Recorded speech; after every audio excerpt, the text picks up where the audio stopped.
깨끗함에서 담대함이 나온다라는 제목으로 하나님 말씀 증거하도록 하겠습니다. 성경 도처에서 고난이 유익이다 이렇게 얘기를 합니다.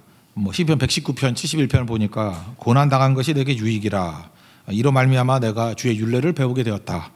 이런 게 많이 나옵니다. 고난 때문에 내가 배웠습니다. 고난 때문에 내가 강하게 되었습니다. 지금 다윗도 고난 당하는 상황이죠.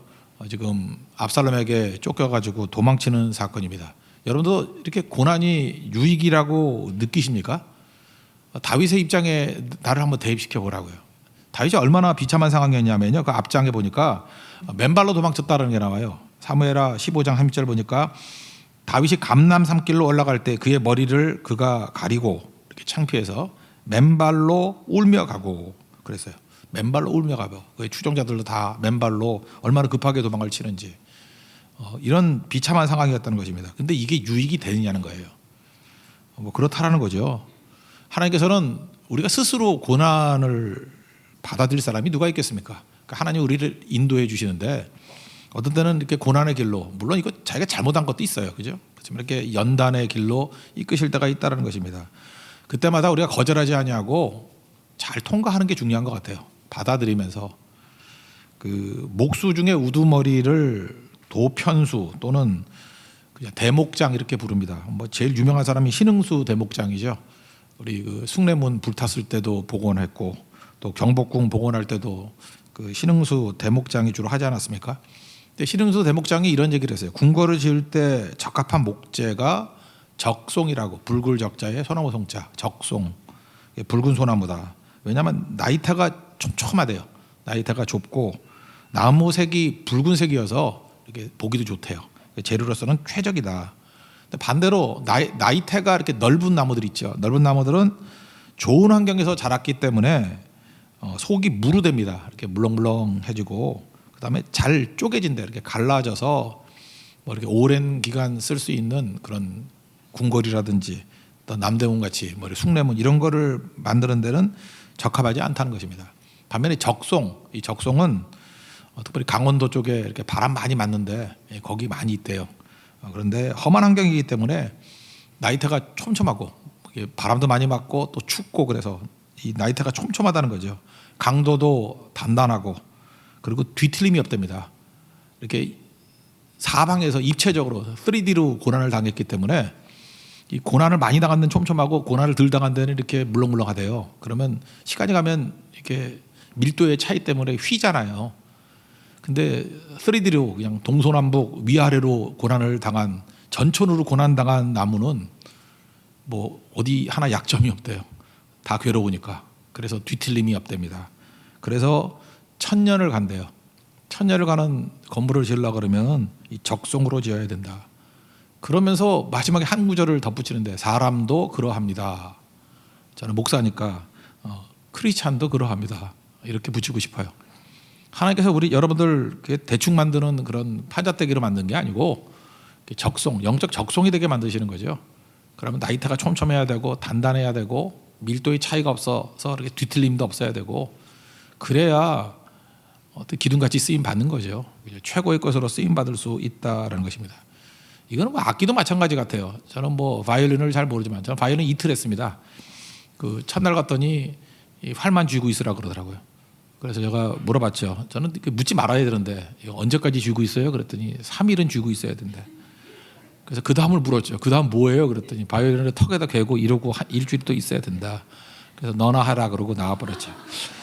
제가 그때 계속했으면은 굉장한 바이올리니스트가 될 뻔했는데, 그죠? 그 고비를 못 넘겼어요. 그래서 바이올린에 대해서 약간은 좀 관심이 있습니다. 근데 바이올린을 보면은 최고의 바이올린 그러면 그 스트라디바리우스라 그러잖아요. 이게 17세기, 18세기 그때쯤 나온 건데, 저도 이 집안에서 음악하는 사람이 많아서 이게 바이올린 하는 사람도 있어요. 그래서 제가 들어봤어요. 야, 그거 최고 비싼 게 얼마냐? 그랬더니 크리스티 경매에서 2006년에 마지막으로 나온 게 있대요. 350만 달러니까 35억짜리가 있고, 그럼 니네 학교에서 웬만큼 쓰는 애가 어느 거냐? 그랬더니 이렇게 이름이 알려진 사람 같은 사람은 한 10억짜리 쓴대요. 그죠? 10억짜리, 100만 불짜리 쓰고, 너는 얼마짜리냐? 말을 안 해요. 근데 지도 1억짜리야. 그죠? 별것도 아닌 애가 1억짜리 들고 다니고 그래요. 그러더라고요. 파르넬이라는 것도 또 좋은 거예요. 파르넬이도 이게 정경화 씨 있죠? 정경화 씨. 막 이렇게 몸 무지하게 쓰면서 이렇게 발견하는 분 있잖아요. 막 몸 써서 나는 소리는 안 들리고 그게 재밌어가지고 맨날 그 비디오로 그것만 보는데 몸을 너무 써. 그죠? 정경화 씨. 이분은 이 스트라디바리우스가 이게 너무 여성적이라서 싫대요. 그래서 과르넬이라는 거, 과르넬이라는 것 동시대 사람이 만든 건데 굉장히 남성적인 웅장함이 있대요. 뭐 그런 거 쓰고요. 아마티라고 또 있더라고. 뭐 그것도 우리나라 또 이게 이름이 유명한 걸 좋아하니까 이거 잘 안 쓰고 하는데 과다니니 뭐 이런 거. 이게 이제 4대 바이올린이라고 그러거든요. 전부 다 18세기에 나왔어요. 전 그게 궁금했어요. 요즘에 과학도 발전하고 잘 만들 건데 이게 왜 18세기, 17세기 말 요때의 바이올린이 이렇게 4대 바이올린이라고 얘기하느냐? 그랬더니 그러더라고요. 그때가 유럽 쪽이 소빙하기였대요. 굉장히 추웠대요. 그냥 한 거의 50년, 60년 동안 소빙하기. 그래도 나무가 고난을 너무너무 당했대요. 스위스에 있는 그 나무들 있잖아요, 그죠? 뭐 몽블랑에 있는 나무들, 너무너무 고난을 당해가지고 그때 있던 나무기 때문에 이런 악기가 나온대요. 지금은 사시사철 너무 좋을 때 많아가지고 나무가 무르대요. 이렇게 나무가 안 나온대요. 그렇게 얘기를 하더라고요. 그래서 걸작은 고난 속에서 나오는 거구나 이런 생각을 해봤습니다. 하나님께서 우리에게 이렇게 고난을 주실 때가 있잖아요. 그때마다 피하지 말라고요. 우리가 소금이다 그랬잖아요. 너희 세상의 소금이니. 소금의 저주가 뭐라 그랬죠? 녹지 않는 거. 소금이 녹지 않으면 소금 기둥 되잖아요. 소금 밭 되잖아요. 그게 저주예요. 아무짝에 쓸데없어요. 소금이잖아요 우리가. 그럼 녹는 거죠. 피하지 마십시오. 최초의 저주가 가인 아니에요? 너는 피하고 유리하는 자가 되리라. 약간 피하는 거예요. 십자가를 피하고 광야를 피하고. 여러분들도 이렇게 크리스찬이지만 가인 같은 길을 걸면요, 가인 같은 결과가 나와요. 주님께서 우리를 십자가로 부르셨을 때 십자가 피하고, 광야의 길로 부르셨을 때 광야를 피하고. 그래서 자꾸만 이렇게 도망치면은요, 요나 보세요. 다시스로 도망치다가 망했죠. 그죠? 많이 느끼잖아요. 피하고 도망치면 망하는 거예요. 부자 청년을 보십시오. 예수님이 재산 버리고 나 따르라. 얼마나 위대한 제자로서의 부르심이에요. 근데 그거 피하니까 다시 이름 나오지도 않잖아요. 원래 이름이 들어가야 될 사람인데 그냥 부자 청년 그러면서 한심한 놈, 뭐 그 정도죠. 돈 많은 한심한 놈. 그렇게 된다는 거예요. 그러므로 고난이 우리에게 유익이 있다라는 거, 하나님은 내 인생을 다 아시잖아요. 내 인생이 주님의 것 아닙니까? 그래서 주님께서 나를 이끄실 때 피하지 말고 영접하세요. 어떤 때는 낮추실 때가 있으면 낮아지고요.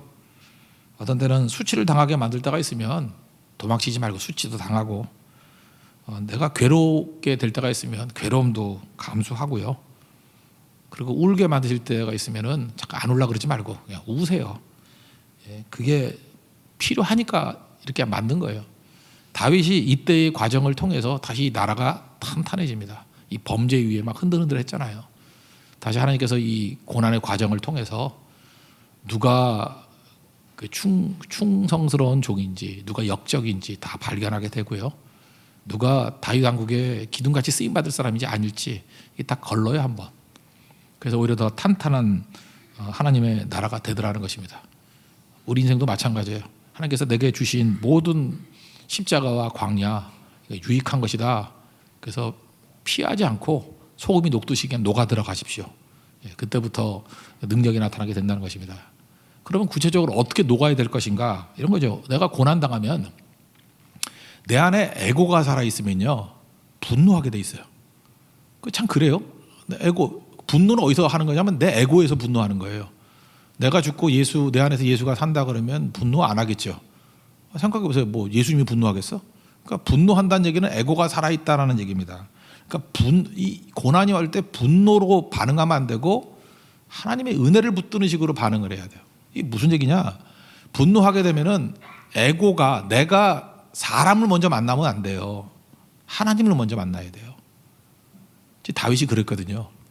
시므이라는 사람이 와가지고 정말 열받게 잠깐 약 올려요. 사울의 후손인데 뭐 이렇게 막 욕을 해요. 이렇게 사악한 자요, 사악한 자요. 막 돌멩이 집어 던지고 조롱이죠. 그리고 따라오면서 그러니까 질긴 놈이에요. 하여튼 마귀는 되게 이래요. 이렇게 우리를 방해하고 할 때 보면은 지독하고 정말 우리 마음에 상처가 주는 얘기만 골라서 해요. 너무 힘들어요. 그래서 듣다 못한 아비새가 뭐라 그래요.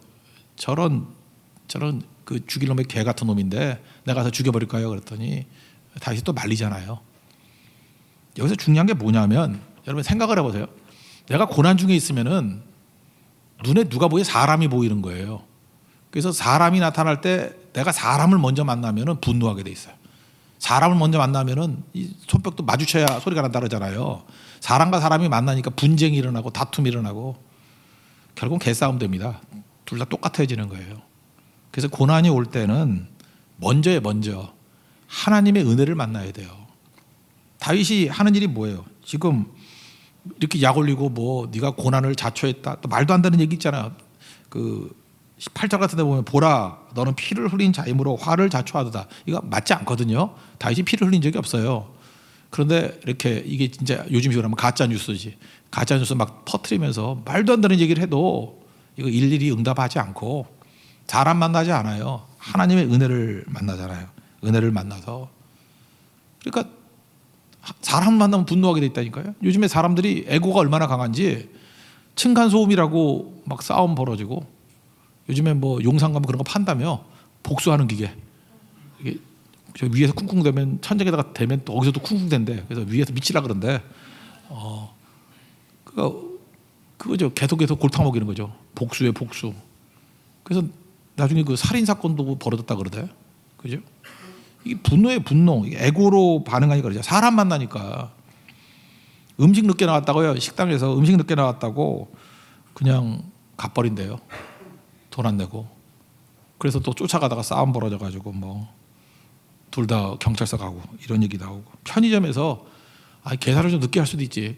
그 편의점 아르바이트생이 계산 늦게 한다고 소리 지르고 물건 집어 던졌어요. 그래서 맞고 끝냈으면은 거기서 이제 그 사람만 잘못한 건데 더 센 걸 집어 던져가지고 이게 정당방위다 아니다 막 이래가지고 결국은 둘 다 어려워지고 막 그런 일들이 벌어져요. 이게 다 뭐예요? 에고와 타인의 에고가 만나는 거예요. 다윗도 이렇게 됐다 그러면 지금 여기 나오는 이런 그 비루한 얘기들이 다윗의 이야기가 됐을 거예요. 시므이가 그 좀 개 같은 짓을 하니까 다윗은 더 미친 개같이 발응했다. 그러면 성경에 기록도 안 돼 있어요. 아무것도 아닌데 시므이가 아무리 무례하게 온다 할지라도 다윗은 시므이를 만난 게 아니라 하나님을 만나잖아요. 그죠? 하나님이 저 시켜서 하는 거죠. 허락하시니까 저렇게 하는 거지. 시므이를 보지 않고 그 배후에 있는 하나님을 봐요. 그리고 또 뭐라 그래요? 하나님 저렇게 막 욕을 하고 있는데 하나님께서 내 원통함을 감찰하셔서 오늘 그 저주 때문에 여호와께서 내게 선으로 갚아주시기를 원합니다. 12절에 그렇게 나오잖아요. 하나님을 만나잖아요. 하나님을. 그러니까 하나님의 은혜를 만나야 돼요. 우리가 고난 중에 절대로 원수 만나면 안 되고요. 하나님의 은혜를 먼저 만나야 된다니까요. 그럼 회복이 돼요. 하나님을 만나지 않으면 사람이 썩게 돼 있습니다. 제가 태어날 때쯤에 나왔던 노래인데 그러니까 뭐 옛날 노래죠. 여기서도 약간 연세가 드셨던 분이라고 하는데도 불구하고 아까 그 노래를 틀어주니까 모르더라고.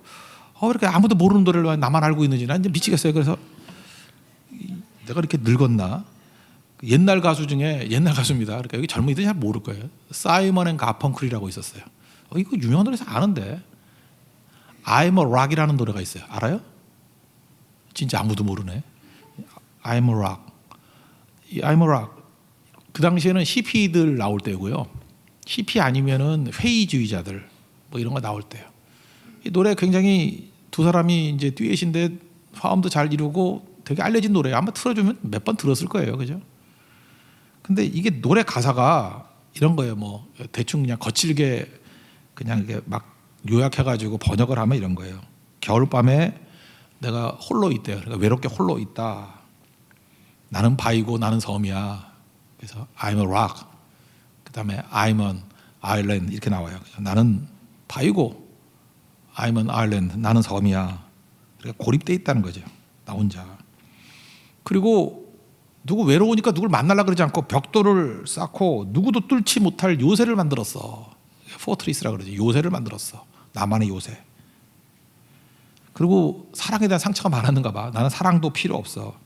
왜냐하면 사랑이라고 번역하는 건 프렌십이에요. 그러니까 우정이라고 번역할 수 있죠. 프렌십. 이게 우정, 사랑. 그것은 고통만 만들어주는 거야. 그리고 또 외쳐요. I'm a rock. 나는 바위고 I'm an island. 나는 섬이야. 그 다음에 또 이렇게 해요. 나는 갑옷을 입고 자기소개 막 꽁꽁 들어가는 거예요. 그죠? 갑옷으로 나를 보호하고 있어. 나는 내 방에 차박해 있을 거야. 뭐 이런 거예요. 그죠? 나는 방에 숨어 있을 거야. 그러면 아무도 나를 건드리지 않고 아무도 내게 다가오지 않아. 뭐 그래 좋다는 거예요. I'm a rock. 나는 바위야. I'm an island. 나는 섬이야. 뭐 계속 그런 얘기예요. 그러면서 마지막에 노래 다 끝나고 난 다음에 이렇게 그냥 대사 읊조리듯이 얘기를 해요. In a rock, feel no pain. 바위는 고통을 느끼지 않아. And an island never cries. 섬은 절대 울지 않아. 되게 슬픈 음악이에요. 근데 멜로디가 너무 밝아가지고 되게 신난 건지 아는데, 그러니까 끝까지 이렇게 머물러 있겠다라는 얘기죠. 이게 뭘 느끼느냐 하면은, 다시 이게 1966년 노래인데 2019년에도 맞는 것 같아요. 지금 이 노래 같이 사는 사람 되게 많아요. 나름대로 사랑도 하려고 그러고 열심히 뛰려고 그랬는데 이게 뭐 상처뿐이 없는 거예요. 그래서 나는 바위야, 나는 섬이야, 그러고 살아가는 거예요. 나는 이게 요새 만들어가지고 나 혼자 살 거야. 나는 바위야, 단단한 바위야. Rock feels no pain. 바위가 좋은 게 뭔지 알아? 고통을 느끼지 않아. 그러니까 사랑하는 게 너무 힘든 거죠. 고통을 느끼는 것 때문에. 그 다음에 나는 섬이야. Never cries. 섬은 안 울어. 우는 게 힘들고. C.S. 루이스 얘기하고 똑같잖아요. 울지 않기로 결심한 거야. 그러니까 이게 답답한 거죠. 그런데 왜 이런 일이 벌어지죠? 잠깐만 사람을 먼저 만나니까 그래요. 우리 크리스찬들도 마찬가지예요. 교회 와가지고 사람을 먼저 만나잖아요. 사람을 먼저 만나면은 이게 힘든 거예요. 그래서 교회 오면 고통을 느껴요. 교회 오면 눈물 만나. 그 눈물이 뭐 외계의 눈물이 아니라 괴로운 눈물만 나는 거예요. 시무이를 만나는 거야. 교회 시무이가 되게 많아요. 교회 시자가 나쁘네. 시어머니, 시누이, 시무이 다 시자가 나쁘네. 시월드가 이게 안 좋은 것 같아, 그죠? 이게 또 시무이야, 시무이. 교회도 시어머니 같은 사람 되게 많아. 이 소리 저 소리 막. 시무이가 얼마나 많은데. 그래서 너무너무 힘드니까 I'm a rock. 나는 바위가 될래, 그죠? I'm an island. 나는 섬이 될래. 바위는 고통을 느끼지 않아. 섬은 안 울어. 절대 안 울어. 이러고 살아간다고요. 왜 그러죠? 맨날 시므이 만나니까. 다윗도 시므이 만났으면 이렇게 됐을 거예요. I'm a rock 부르다가 죽었을 거예요. 이게 아니고 신앙인들은 다윗이 이 고통 가운데 위기 가운데 살아남았을 때 이유가 뭐냐면 하나님을 먼저 만나고 하나님의 은혜를 먼저 만나요. 하나님을 만나면요, 팔복 중에 두 번째가 애통하는 자의 복이잖아요. 애통하는 자는 복이 있나니 위로받는다고. 하나님이 그를 위로해 줘요. 그 위로가 뭔지 아십니까? 사람은 위로 못해요. 하나님 만나야 위로를 받아요. 그래서 다윗은 이 고난 중에도 썩지 않아요.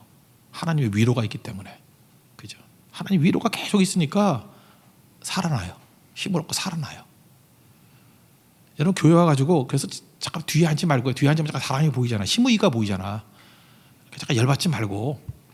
그리고 뭐 와가지고 그래요. 뭐 우리 교회가 빨리 커졌으면 좋겠대. 그래서 누가 오는지 모르게 했으면 좋겠다.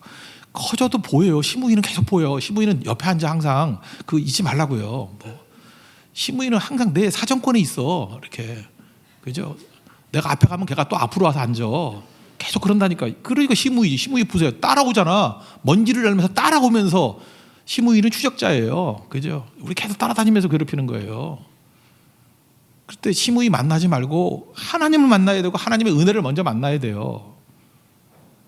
그래서 저 사람이 저렇게 원통하게 만드는 것 때문에 하나님 만나면 나를 선으로 갚으시기를 원합니다. 하나님 은혜를 구하잖아요.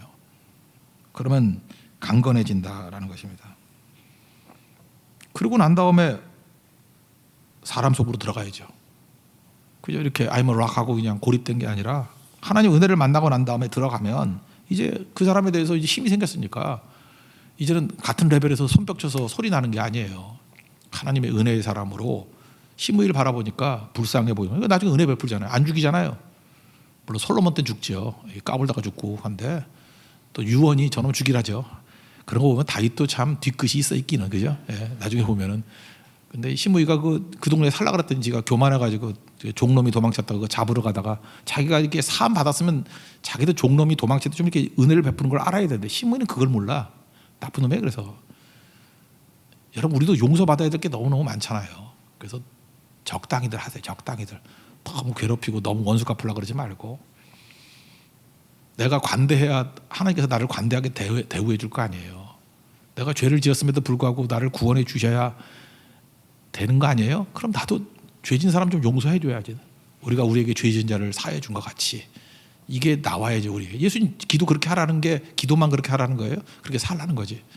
왜? 그게 꼭 필요하기 때문에 그래요. 예수님의 주기도문 가운데 필요 없는 거 없어요. 우리가 꼭 필요해. 그게 우리가 우리에게 죄 지은 자를 사해 준 것 같이 이게 얼마나 필요한지 아니? 너 이 땅에서 시간 되면 뭐 할래? 그러면 저는 이거 하고 싶어요. 우리가 우리에게 죄 지은 자를 사해 준 것 같이. 왜? 이게 진짜 중요한 자본이에요. 하나님 앞에 설 수 있는 자본이야. 많이 용서한 거. 많이 용서한 거. 그래서 진짜 유구무원인데 할 말씀 얘기해봐. 그러면 한마디 할 수 있을 거예요. 그죠? 딱 우리가 우리에게 죄 지은 자를 사해 준 거. 물론 제일 큰 얘기는 거죠. 예수님이 십자가죠. 거친 십자가 붙듭니다. 예수님의 보혈의 피를 믿습니다. 그게 우리를 구원하는 거지만 우리에게 꼭 필요한 한 가지가 더 있다 그러면 우리가 우리에게 죄 지은 자를 사해 준 것 같이. 여러분 굳이 공로서상이 있다 그러면 그런 공로를 좀 많이 갖고 계세요. 죄사함의 공로. 그죠? 많은 걸 용서하고 사하고 용서하고 해야 돼요. 어찌 보면 우리에게 말도 안 되는 사람들 잠깐 부져지는 이유가 뭐냐면 용서라고 그러는 거 아니겠어요? 그렇잖아요. 이것까지도 용서하라. 그게 우리 자본이에요. 자본.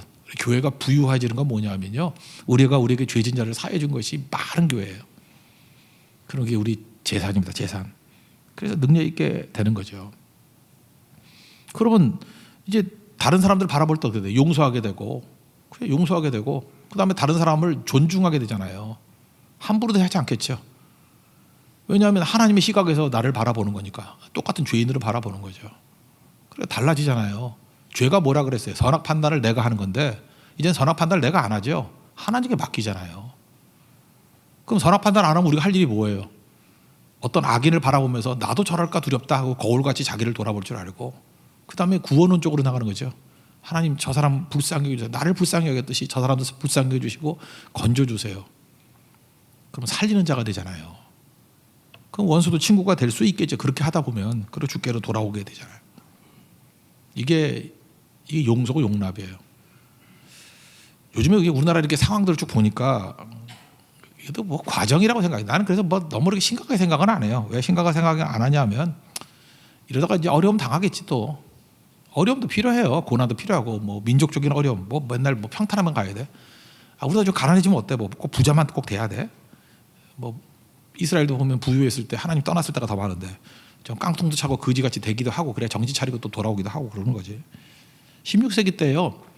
유럽이 진짜 코피 터지게 싸웠어요. 서로.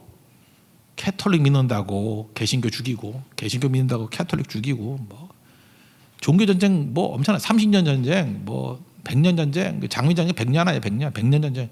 하여튼 지독한 놈들이에요. 여러분 100년 전쟁 할 수 있어요?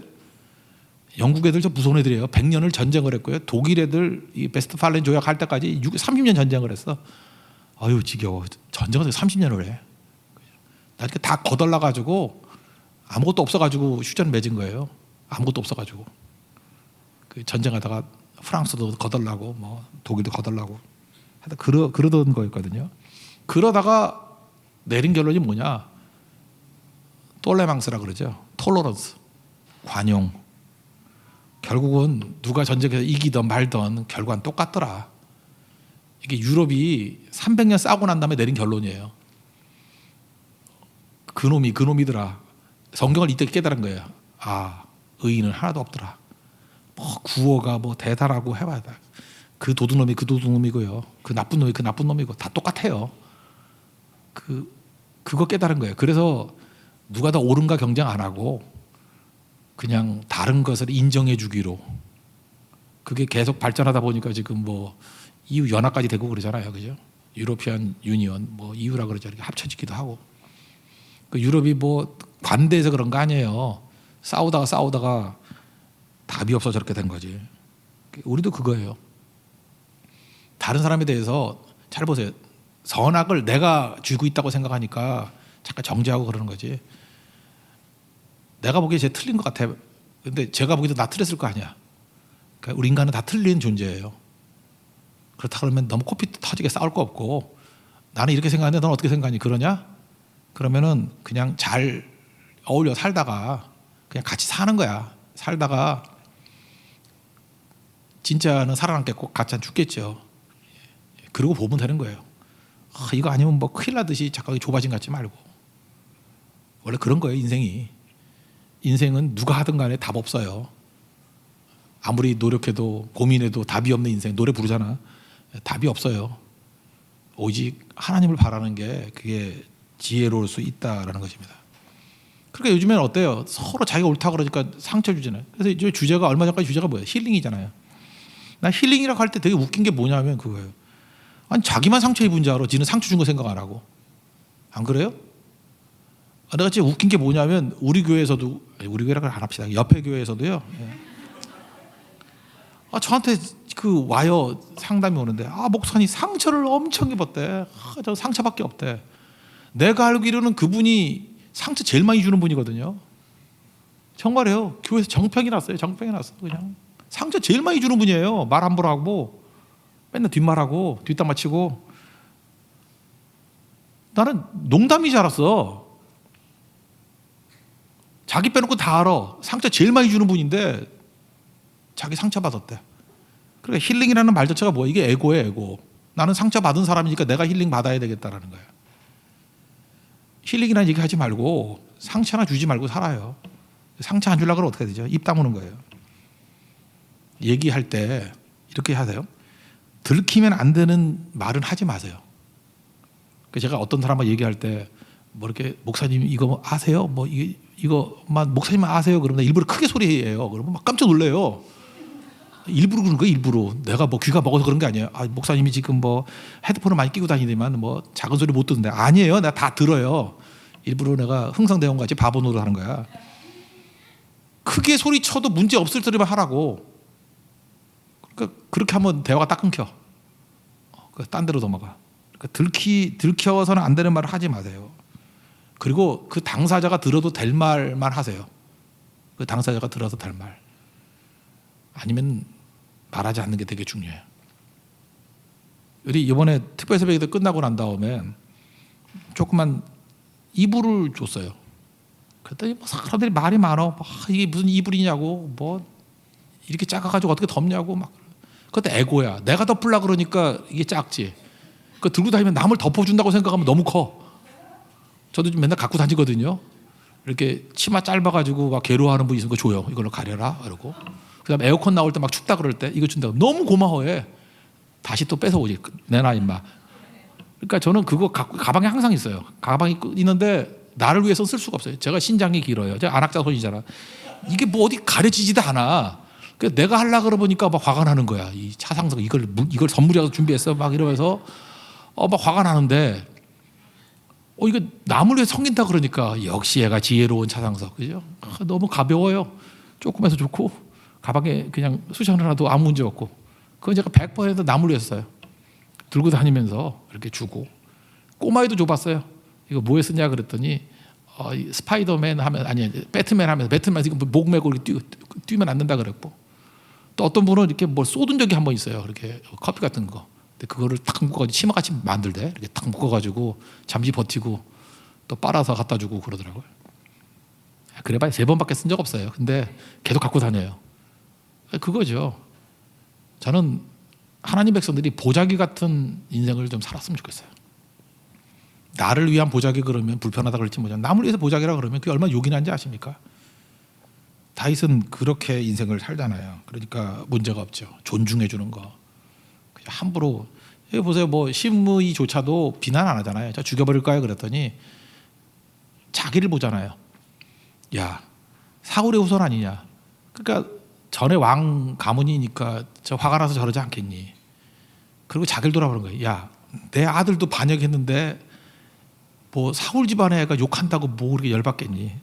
압살롬 내 아들놈이야. 아들놈도 반역을 했는데 내가 무슨 할 말이 있겠니.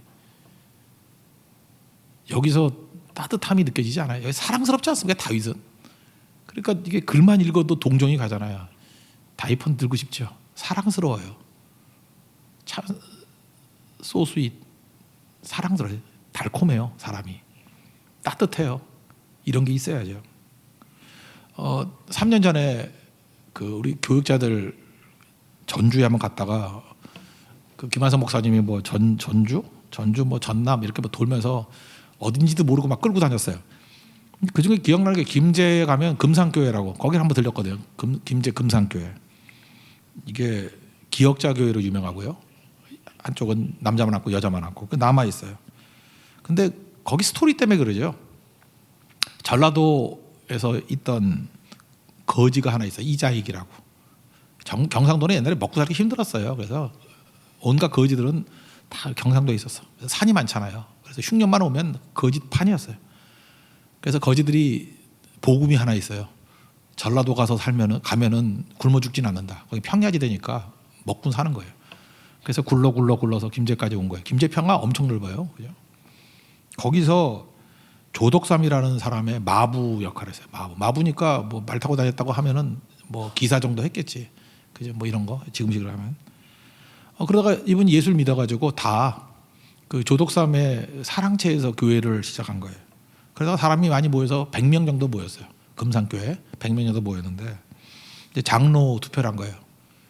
당연히 다 그 주인인 거기 집에서 하니까 조덕삼이 될 줄 알았어요. 근데 이유는 모르겠어요. 뭐 어떻게 된지. 투표를 했더니 한 명을 뽑았는데 이자익이 된 거예요. 그 몸종이. 말이 안 되는 거죠. 그래서 많은 사람이 걱정했대요. 저 교회 이제 깨졌다. 조덕삼이 그럴 수 있잖아요. 그러니까 우리 집이야 나가. 그러면 이제 교회 없어지는 거 아니에요. 그죠? 자기 사랑채에서. 그리고 너 어디 가 임마 이 몸종인 주제. 이러면 끝나버리는 건데 제가 볼 때 이자익보다도 조덕삼이 더 훌륭하죠. 조덕삼이 그랬다라는 거 아니에요. 이건 하나님의 택하심이다. 내가 이자익 장로님으로 잘 섬기겠습니다. 그랬다라는 거 아니에요. 이게 주변에 있는 많은 사람들에게 충격을 준 거예요. 충격을. 보세요. 왜 충격이에요?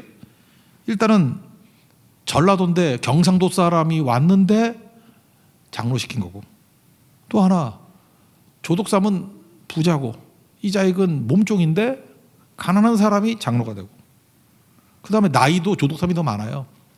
나이 어린 사람이 이자익이 어린 몸종인데 장로가 되고, 그 다음에 하나는 양반이고 하나는 쌍놈이라고 그러잖아요. 그죠? 그런데 장로가 되고. 이게 소금의 맛이죠. 짠맛이죠. 그 주변 사람들이 공포했다는 거예요. 예수쟁이들은 저런 거구나. 우리 상식하고는 다른 거구나. 그래서 그 당시에요. 그 성결교 목사님 가운데 최건능 목사님이라고 있었어요. 이분 목사님은 참 오영리도 준비를 안 했어. 워낙 전도 준비를 안 했어. 맨날 기도만 하고. 전도지도 없어요. 딱 한마디만 하고 다니는 거예요. 예수 천당 불신지옥. 예수 천당 불신지옥. 지금도 그거 따라 하잖아요. 이게 최건능 목사님이 구호예요. 예수 천당 불신지옥. 이것만 떠들고 다니다가 수천 명 믿게 만들었어요. 수천 명을. 지금도 돼요? 지금 나가서 아마 지하철역에서 예수 천당 불신지옥 그러면은 맞아 죽을지도 몰라요. 그냥. 저도 그건 별로 찬성하고 싶지 않아요. 왜 그럴까요? 이게 이자익 목사님이 될 때 이 시대, 그죠? 이 조덕삼 이분이 섬기는 이 시대에는 예수천당 불신지옥 이거 하나만 해도 이게 먹혔어요. 왜냐하면 맛이 있었기 때문에. 믿는 사람이 다르거든요. 이게 물결을 거슬러 가는 힘이 있었거든요. 그러니까 예수천당 불신지옥만 해도 이게 중요한 메시지가 됐다니까요. 예수가 저런 거구나. 예수 믿는다는 게 저런 거구나. 그냥 팍팍 하다. 이게 이 교회만 뿐이 아니에요. 전국 도처에 이런 사건들이 막 벌어지기 시작한 거라고.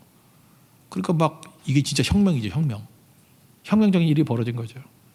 누구도 무시하지 않아요. 존중해 주잖아요. 이게 맛이에요, 맛, 짠맛. 결국은 떠드는 데 있는 게 아니죠. 고린도전서 4장 10절 보니까 하나님 나라는 말에 있는 게 아니라 능력에 있다고. 그 얘기예요. 이게 능력이거든요. 다 해보세요. 막 야 사악한 자에 가라 이렇게 얘기하면 그 부하들인데 잡아다 죽이는 거 그건 누구나 할 수 있어요. 근데 떠들고 나더라. 하나님이 허락하신 거다. 그리고 심의를 대하지 않고 하나님 앞에 나가서 은혜를 구하면서 하나님이 저거 가짜 뉴스예요. 저 정도는 아니었거든요. 저거 거짓말도 많아요. 약간 원통하네요. 근데 하나님 이 원통함, 내가 잘못 많으니까 이 원통함 때문에 나에게 선을 베풀어 주세요.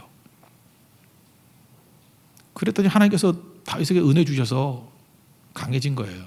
이게 하나님 앞에서의 믿음이고 이게 하나님 앞에서의 정결함이거든요. 깨끗함. 깨끗하면서 담대함이 나와요. 저는 우리 교회 성도들 우리 맨날 인사하잖아요. 성령 충만하십시오. 강하고 담대하십시오. 그럼 강하고 담대함이 어디서 나오는지 알아요? 강하고 담대함은요, 우리의 정결함에서 나와요. 우리의 당당함에서 나와요. 우리의 청결함에서 나와요. 예를 들어서 교회 와가지고 신앙생활 하면서 맨날 자기 이익 추구하고 어떻게 하면 좀 삥 뜯어 먹을까? 어떻게 하면 이제 무임승차할까? 뭐 이런 거에만 관심이 많으면요, 자기도 부끄럽거든. 그럼 힘이 없어요, 하나도. 근데 당당하잖아요. 깨끗하잖아요. 헌신하잖아요. 그럼 죽어라 이래요. 지난번부터 기억나는 게 말레이시아 선교 갔을 때 사실 우리 그 연세 드신 우리 집사님들 정말 고생 많았습니다. 그거 뭐 300명씩 300명씩 뭐 200명 이렇게 먹이는 거 3번 했거든요. 특별히 그 마지막에 그 도시에 나와가지고 할 때는 아침부터 저녁까지 뭐 전 부치고 뭐 엄청 준비해요. 불고기 준비하고 에어컨도 없는 데서 막 불 하면서 상하기 기억나네. 상하기는 남자 하나만 데려갔어요. 몸종 지키려고. 이렇게 막 짐들 해야 되니까. 갔더니 아줌마들 앞이니까 또 함부로 옷도 못 벗고 하는데 목욕을 5번 했대. 나한테 그러더라고. 이렇게 다 입고 막 줄줄줄 흐르고 있더라고. 거기 관절염 있는 분들, 류마티즘 관절염 있는 분들도 4명 있었어요. 거기. 그러니까 얼마나 힘든 거예요. 근데 내가 생각해 봤어요.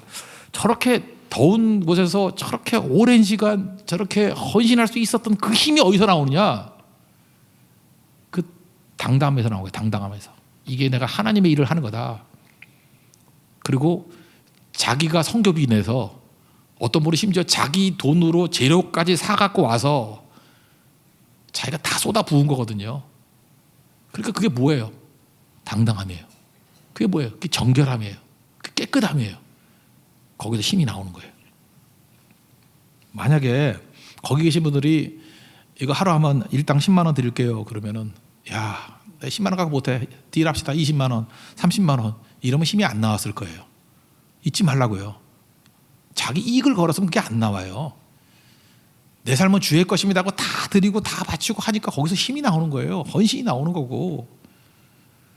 그렇다면 여러분들 어떻게 살아야 돼요? 우리 교회를 어떻게 살아야 돼요?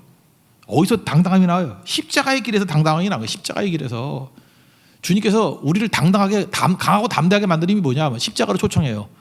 야, 아무든지 나를 따라오라 그러거든. 자기를 부인하고 자기 십자가를 지고 나를 좇을 것이니라. 십자가로 초대해요. 광야로 우리를 초대해요.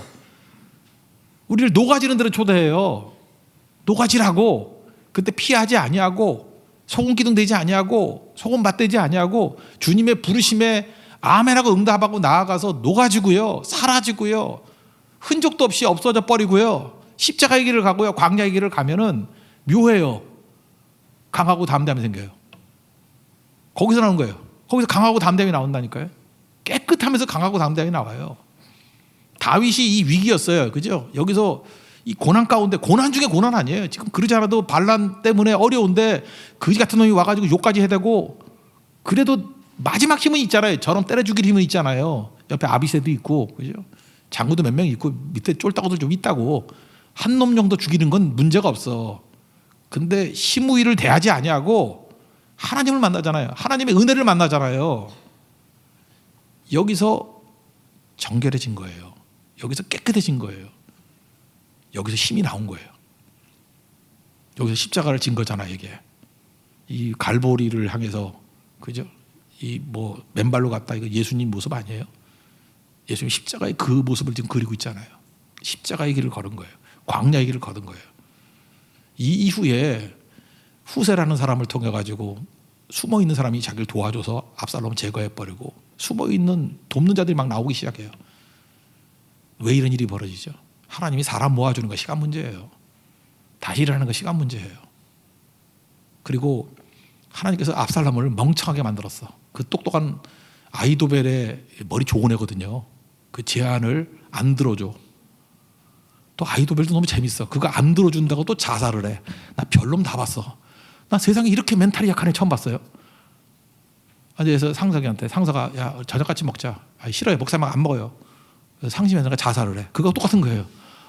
아, 밥 안 먹겠다고 자살을 해. 이런 너무 사소한 것 같고 저는 이해를 못했는데 나중에 이해를 하게 됐어요. 하나님이 그렇게 만드신 거예요. 세상 나라 별거 아니에요. 그죠? 한번 훅 불면요. 똑똑하다 그런 놈도 한 방에 가버리고 압살롬을 멍청하게 만드니까 지혜로운 조언을 안 듣고 멍청한 조언 듣다가 자멸하는 거예요. 자멸. 잊지 마십시오. 다윗은 그걸 알았어요. 하나님이 주관하고 계신다는 걸. 오늘 주제는 이겁니다. 고난, 유익이 있습니다. 잘 몰라요 우리가. 나보다 나를 더 잘 아시는 분이 주님이에요. 우리가 뭘 해야 되죠? 내 삶은 주의 것입니다. 그러면서 주님이 부르시면 십자가를 향해서 부르실 때 피하지 않고 유리하지 않아야 돼요. 아멘. 광야로 가라 그럴 때 피하면 안 돼요. 아멘. 주님이 부르심에 응답하고 나아가면 그것이 우리에게 강하고 담대함이 되고 그것이 삶의 역전을 일으키는 또 하나님 능력 가운데 쓰임받는 계기가 된다는 것입니다.